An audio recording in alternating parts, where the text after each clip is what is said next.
Now let's do a sample vector addition problem. Let's say we had a person on a sled. I'll represent that here.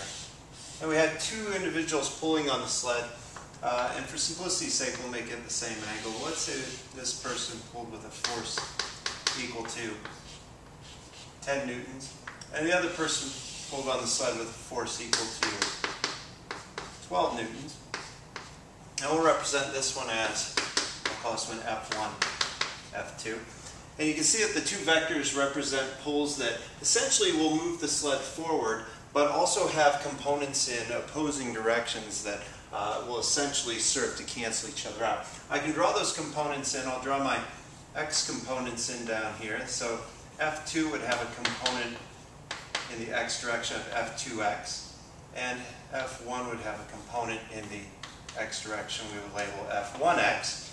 And then likewise, both forces would have components in the y direction. So essentially it's 10 Newton forces pulling somewhat forward and somewhat to the right.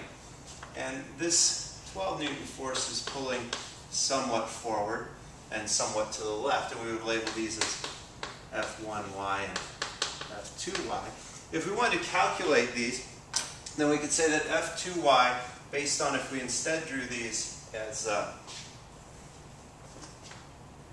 redraw my sled, if I instead drew these as,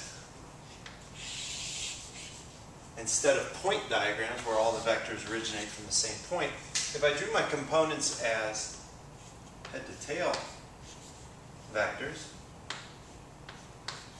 our representation would look instead like this, with F2y being here, F1y being there, F1x and F2x being in those directions. And we can calculate those, but for simplicity's sake, again, I'm going to make theta in both cases equal. Let's say it's equal to 60 degrees.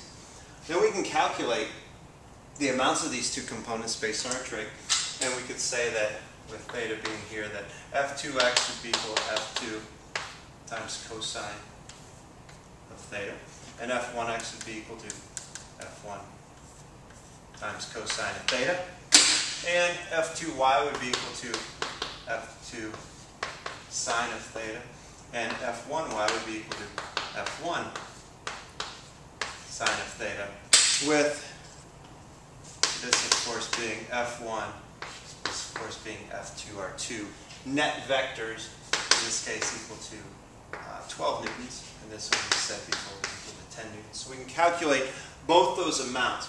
Now what we would do is calculate F1x, F2x, F1y, and F2y. In this case we're looking at 60-degree angles again for theta.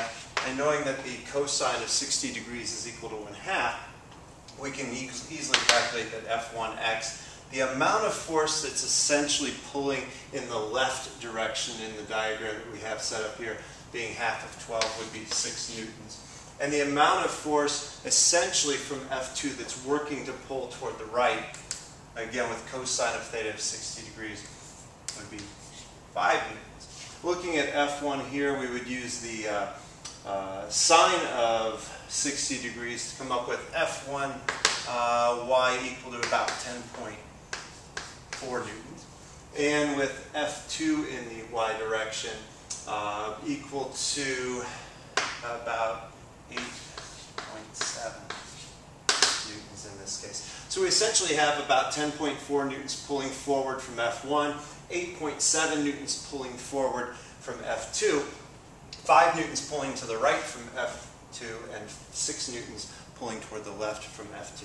So how we combine these then is we combine those into one final diagram. Essentially we've taken our two resultant vectors, we've broken them down into their two components, and now we're going to add magnitudes or subtract magnitudes based upon whether the two vectors are working together, meaning they're parallel, or they're canceling each other out, so to speak, saying that they're working anti-parallel. So in this case, our F1 and F2 x components are working anti-parallel, and we would subtract the two magnitudes to say that F net in the x direction would be equal to 1 Newton, and it would be 1 Newton toward the left, being that the F1x is 1 Newton bigger than F2x.